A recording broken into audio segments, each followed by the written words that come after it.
ఈసారి జగదాత్రి నో చెప్పలేనంత మంచి సంబంధాన్ని తీసుకొచ్చాము. చాలా ఆస్తులున్నాయి.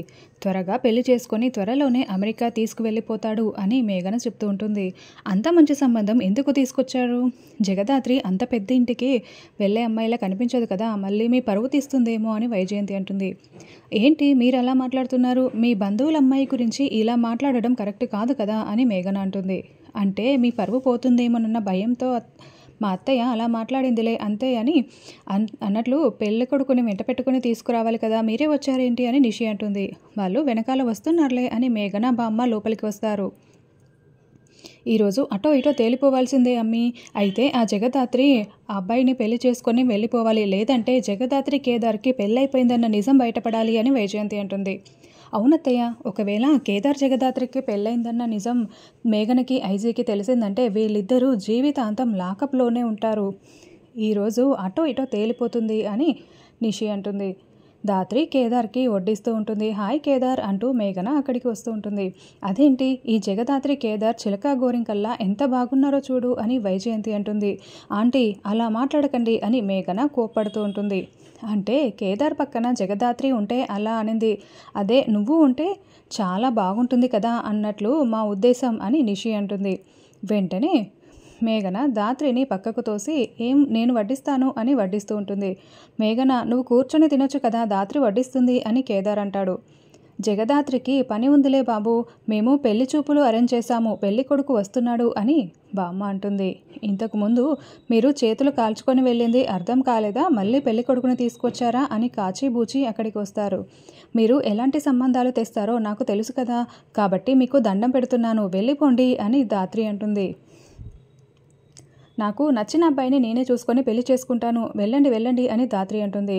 అంటే నీ పెళ్ళి అయిపోతేనే కదా ఆ కేదారు మేఘన పెళ్ళి అయ్యేది, అందుకే కదా వాళ్ళు పెళ్లి సంబంధం తీసుకువచ్చారు అని నిషి వైజయంతి చెప్తూ ఉంటారు. నీకు పెళ్ళి వద్దు అంటే చెప్పు జగదాత్రి, కేదార్ మేఘన ఇప్పుడే పెళ్లి చేసుకుంటారు అని నిషి అంటుంది. అవునవును, ఈ విషయం ముందే చెప్పి ఉంటే ఈ పాటికి ఎప్పుడో మా పెళ్లి జరిగిపోయి ఉండేది. నువ్వు పెళ్లి చేసుకోవడానికి రెడీగా లేవు కదా బామ్మ, ఇప్పుడే నాన్నకి ఫోన్ చేసి చెప్దాము, ముహూర్తాలు పెట్టించేస్తాడు అని మేఘన ఫోన్ తీసుకుంటూ ఉంటే, లేదు లేదు నేను పెళ్లి చేసుకుంటాను, ఇప్పుడు పెళ్లి చూపుల్లో కూర్చోవాలి, నేను పెళ్లి చూపులకి రెడీ అని దాత్రి చెప్పగానే కేదార్ షాకింగ్గా చూస్తూ ఉంటాడు. అప్పుడే కార్ రావడంతో అదిగో పెళ్లి కొడుకు కూడా వచ్చేశాడు అని మేఘన అంటుంది. మేఘన వాళ్ళు పరిగెత్తుకుంటూ బయటికి వస్తారు. ఏంటి దాత్రి పెళ్లి చూపుల్లో కూర్చుంటావా అని కేదార్ టెన్షన్ పడుతూ అడుగుతూ ఉంటే, అయితే నేను కూర్చోను కానీ నువ్వు పెళ్లిపీటల మీద కూర్చో అని దాత్రి అంటుంది. అమ్మో వద్దులే, దాని బదులు నువ్వు పెళ్లి చూపుల్లో కూర్చోవడమే కరెక్ట్, ఏం చేస్తావో నువ్వే చేసుకో అని కేదార్ అంటాడు. సిస్టర్ త్వరగా నిజం చెప్పేయడమే కరెక్ట్ అని బూచి చెప్తూ ఉంటాడు. అవును, లేట్ చేసే కొద్దీ మనకే ప్రమాదం అని కాచి అంటుంది. నేను అదే ఆలోచిస్తున్నా అని దాత్రి అంటూ ఉంటుంది. పెళ్లి కొడుకు పవనే కదా, కార్ దిగడం లేదేంటి అని షాకింగ్గా చూస్తూ ఉంటే, నేను ఇక్కడ అంటూ ఇంట్లో మెట్లు దిగి వస్తూ ఉంటాడు. అదేంటి నువ్వు కార్లో కదా రావాల్సింది, ఇంట్లో నుండి ఎలా వస్తున్నావు అని వైజయంతి అడగడంతో, అంటే నేను గోడ దూకి పైప్ పట్టుకొని పైకి ఎక్కి అక్కడి నుండి ఇలా మెట్లు దిగి వస్తున్నా, నేను అంతా వెరైటీగా ఉండాలని ఇలా చేశాను అని పవన్ అంటూ ఉంటాడు. అమ్మాయి అదిరిపోయింది, చాలా బాగుంది, నాకు అన్నీ ఉన్నాయి కానీ అర్ధాంగి లేదు అనుకున్నాను, ఈ అమ్మాయి చాలా బాగుంది అని పవన్ మాట్లాడుతూ ఉంటాడు.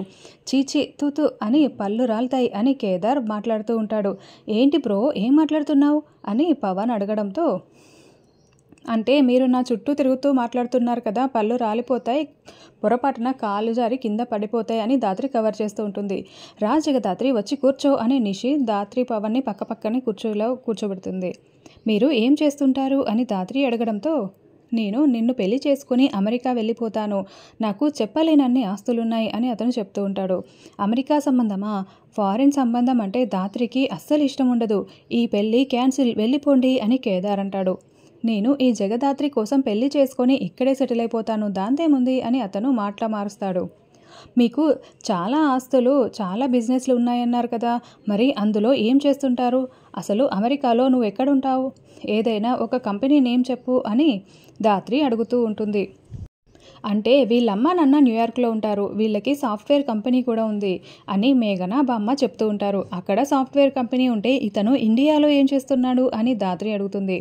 దాని బ్రాంచ్ ఇక్కడ ఒకటి ఓపెన్ చేశాను, అది చూసుకుంటున్నాను అని అతను చెప్తూ ఉంటాడు.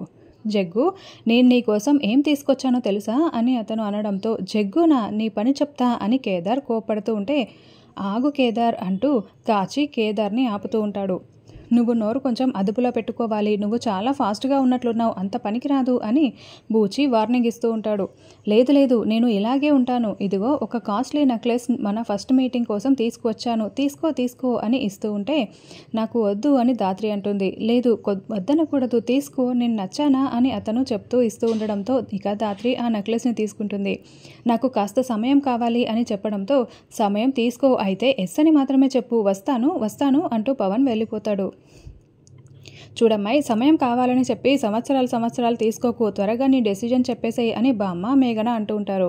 ఇంతకీ బూచి ఎవరు అని ఆ పవన్ అడుగుతూ ఉండడంతో, తిని కూర్చుంటూ ఉంటాడు అని వైజయంతి చెప్తుంది. ఓ అన్ఎంప్లాయా, అయితే ఇదిగో నా ఆఫీస్కి వచ్చేసే, 5 లక్షల శాలరీ అని అతను విజిటింగ్ కార్డు ఇచ్చి బూచికి ఇచ్చి వెళ్ళిపోతాడు. 5 లక్షల శాలరీ అంట, మనకు ఆ ఉద్యోగం వస్తే బాగుంటుంది కదా అని బూచి కాచి ఆ విజిటింగ్ కార్డ్ని చూసుకుంటూ ఉంటారు. ధాత్రి, నిన్ను జగ్గు అని పిలుస్తున్నాడు, నా భార్యని నేనే ఎప్పుడు అలా పిలవలేదు అని కేదార్ కోప్పడుతూ ఉంటే, ఎలాగో పంపించేస్తాంలే కేదార్ అని, ఏదో ఒకటి చేద్దాంలే అని ధాత్రి ధైర్యం చెప్తూ ఉంటుంది. ఇక కాచిబూచి పరుగులు పెడుతూ కారు ఎక్కుతున్న పవన్ దగ్గరికి వచ్చి, బావగారు నాకేదో ఆ ఉద్యోగం ఇప్పించండి, మేనేజర్ పోస్ట్ 5 లక్షల శాలరీ అన్నారు కదా అని బూచి అడుగుతూ ఉండడంతో, మీరు నన్ను బావగారు అని పిలిచారంటే దాని అర్థం అని పవన్ అంటాడు. అంటే నువ్వు మా ఇంటికి అల్లుడు అయిపోయినట్లే, జగదాత్రిని పెళ్లి చేసేసుకున్నట్లే అని వాళ్ళిద్దరూ మాటలు చెప్తూ ఉంటారు. అవునా, అయితే నీకు ఉద్యోగం ఖాయం, కానీ దానికి 20 లక్షలు ఖర్చు అవుతుంది, ఎందుకంటే వెనుక డోర్ నుండి నువ్వు వస్తున్నావు కదా అని అనడంతో, 20 లక్షలు ఇచ్చే బదులు ఇంట్లోనే కూర్చోవచ్చు కదా అని బూచి అంటాడు. అంటే నువ్వు 20 లక్షలు కట్టావనుకో, ఉద్యోగం వస్తే ఎన్ని నెలల్లో తీరిపోతుంది, అందుకే ఉద్యోగం కావాలంటే 20 లక్షలు ఇవ్వాల్సిందే అని చెప్పడంతో, సరే అయితే ఇస్తాంలే, కానీ ఈ విషయం ఎవరికీ చెప్పకండి మా ఇంట్లో అని వాళ్ళు చెప్తూ ఉంటారు. సరే అలాగే అని బాయ్ చెప్తూ, ఓహో డబ్బులు సంపాదించడం వీళ్ళ దగ్గర నుండే మొదలు పెట్టేస్తాను అని అనుకుంటూ ఉంటాడు. జగదాత్రి, నిన్ను పెళ్లి చేసుకొని కోట్లు సంపాదించేస్తాను అని అతను అంటూ ఉంటాడు. ఇంతకీ 20 లక్షలు ఎప్పుడు ఇవ్వాలి అని కాచిబూచి అడగడంతో, నేను ఒక ఫోన్ నెంబర్ పంపిస్తాను, దానికి పంపించేయాలి అని అతను అకౌంట్ నెంబర్ డీటెయిల్స్ అన్నీ చెప్తూ ఉంటాడు. సరే అలాగే చేస్తాంలే అని కాచిబూచి అంటారు. వీళ్ళకి డబ్బులు ఇచ్చి ఉద్యోగం తెచ్చుకోవడం రిస్క్ ఏమో కాచి అని బూచి అంటే, లేదు అలా ఉద్యోగం తెచ్చుకొని మనం కూడా మంచి పేరు తెచ్చుకుందాం ఇంట్లో, అప్పుడు మనకి మర్యాద వస్తుంది అని కాచి చెప్తూ ఉంటుంది. అలాగే అని బూచి అంటాడు. తర్వాత జేడీకేడి కిరణ్ రమ్యతో సిటీలో ఉన్న అన్ని బ్లడ్ బ్యాంకులు వెతుకుతూ ఉంటే నిషికి శిక్ష కూడా పడిపోతుంది, కాబట్టి యాక్సిడెంట్ జరిగిన ప్లేస్కి దగ్గరలో ఉన్న బ్లడ్ బ్యాంక్లో మొత్తం ఎంక్వైరీ చేయండి, అక్కడ ఎవరు బ్లడ్ కొన్నారో ఆ గ్రూప్ బ్లడ్ ఎవరైతే తీసుకున్నారో వాళ్ళ డీటెయిల్స్ అన్నీ నాకు సెండ్ చేయండి అని చెప్పడంతో, అలాగే అని కిరణ్ రమ్య చెప్తారు. జేడీకేడి బయటికి రాగానే కిషోర్, కీర్తి అనే ఒక జంట వాళ్ళకి ఎదురుపడతారు. హాయ్ కిషోర్, మీ పెళ్ళికి మేము రాలేకపోయాము అని జేడీకేడి సారీ చెప్తూ ఉంటారు. ఇక కిషోర్ తన వైఫ్ కీర్తిని పరిచయం చేస్తూ ఉంటాడు. మీ జంట చూడముచ్చటగా ఉంది అని వాళ్ళిద్దరూ మాట్లాడుతూ ఉంటే, అన్నట్లు నా వైఫ్ చాలా ఎక్కువగా మాట్లాడదు, కొత్త వాళ్ళతో కలిసిపోదు అసలు అని కిషోర్ చెప్తూ ఉంటే, హాయ్ చెప్పు అని అంటున్నా కూడా కీర్తి అసలు హాయ్ చెప్పకుండా తలదించుకునే ఉంటుంది. సరే, మన ఫార్మాలిటీస్ మనకు ఉన్నాయి కదా, మీరు కొత్తగా పెళ్లి చేసుకువచ్చారు, ఒక జ్యూస్లో 2 స్ట్రాలు వేసి ఇద్దరూ కలిసి తాగాలి, తాగండి అని జేడీకేడి జ్యూస్ గ్లాస్ని ఇస్తూ ఉంటారు. అప్పుడు ఆ అమ్మాయి, నాకు కూల్ డ్రింక్స్ అంటే అస్సలు ఇష్టం లేదు, నాకు ఏదోలా ఉంది అని నేను కార్లో వెయిట్ చేస్తూ ఉంటాను, నువ్వు వచ్చేసే కిషోర్ అని బయటికి వస్తుంది. ఆ అమ్మాయిని చూస్తూ ఉంటే నాకెందుకో డౌట్గా ఉంది, పెళ్ళి ఇష్టం లేదనిపిస్తోంది, కానీ కిషోర్ అలా ఇష్టం లేని అమ్మాయిని పెళ్ళైతే చేసుకోడు కదా అని ధాత్రి అంటే ఆ అమ్మాయి నర్వస్గా ఫీల్ అవుతుందని చెప్పాడు కదా, సరేలే హనీమూన్ వెళ్ళి వచ్చిన తర్వాత మనం పూర్తి డీటెయిల్స్ తెలుసుకుందాం, మళ్ళీ ఇప్పుడు హనీమూన్ వెళ్తారు కదా అని కేడి అంటాడు. తర్వాత కౌశికి గార్డెన్లో ఉండగా సుధాకర్ అక్కడికి వస్తాడు. అమ్మా కౌశికి, నీకు సురేష్కి మధ్య ఎన్ని మనస్పర్ధలు ఉన్నా బాబు పుట్టాడన్న విషయం చెప్పాలి కదా, నామకరణానికి పిలవాలి కదా అని సుధాకర్ అంటాడు. బాబాయ్, నాకు పిలవాలనే ఉంది, మాట్లాడాలనే ఉంది, నా పక్కన ఉండి నా చెయ్యి పట్టుకొని నడిపించాల్సిన సమయంలో నా పక్కన లేకుండా అయిపోయాడు, ఇప్పుడు నేను రానని చెప్తే నేను చాలా బాధపడాల్సి వస్తుంది, కాబట్టి నేను ఫోన్ చెయ్యలేను అని కౌశికి చెప్పడంతో నేను ఫోన్ చేస్తానమ్మా అని సుధాకర్ ఫోన్ చేయడంతో చెప్పండి మావయ్య గారు, నేను సిటీలో లేను అని సురేష్ మాట్లాడుతూ ఉంటాడు. నేను పని మీద బయటికి వచ్చాను అని చెప్తాడు. ఇలా కౌశికి బాబు పుట్టాడు, జగదాత్రి కేదార్ కాపాడారు, నువ్వు నామకరణానికి తప్పకుండా రావాలి అని చెప్పడంతో తప్పకుండా వస్తాను, చాలా సంతోషంగా ఉంది, ఇంత జరిగిందా బాబు కోసం కౌశికి ఇంత కష్టపడిందా అని సురేష్ బాధపడుతూ ఉంటాడు. ఇక ఫోన్ పెట్టేసిన తర్వాత సురేష్ వస్తానని చెప్పడమ్మా అని చెప్పడంతో కౌశికి చాలా సంతోషపడుతూ ఉంటుంది. తర్వాత చీరలతన్ని కౌశికి ఇంటికి పిలిపిస్తుంది. ఎందుకు వదినా ఇప్పుడు ఈ చీరలని తీసుకొని ఇతను వచ్చాడు ధాత్రి అడుగుతూ ఉంటుంది. నామకరణం ఫంక్షన్ జరుగుతుంది కదా, అందుకే ఈ చీరలన్నీ కూడా తీసుకోండి అని కౌశికి చెప్తూ ఉంటుంది. అసలు బావ రాలేదు, ఫోన్ చేయలేదు, ఎందుకు ఈ నామకరణ ఫంక్షన్లు అన్నీ కూడా, కాబట్టి బావకి విడాకులు ఇచ్చేసేయ్ అని యువరాజ్ అంటాడు. చూడు వాళ్ళకి విడాకులు తీసుకునేంత దూరం పెరగలేదు, అలా మాట్లాడకు యువరాజ్ అని ధాత్రి అంటుంది. అయినా ఏం పేరు పెట్టదలుచుకున్నావు వదినా అని ధాత్రి అడగడంతో వాళ్ళ నాన్న పేరు కలిసి వచ్చేలానే పెడదామనుకుంటున్నా అని కౌశికి చెప్తుంది.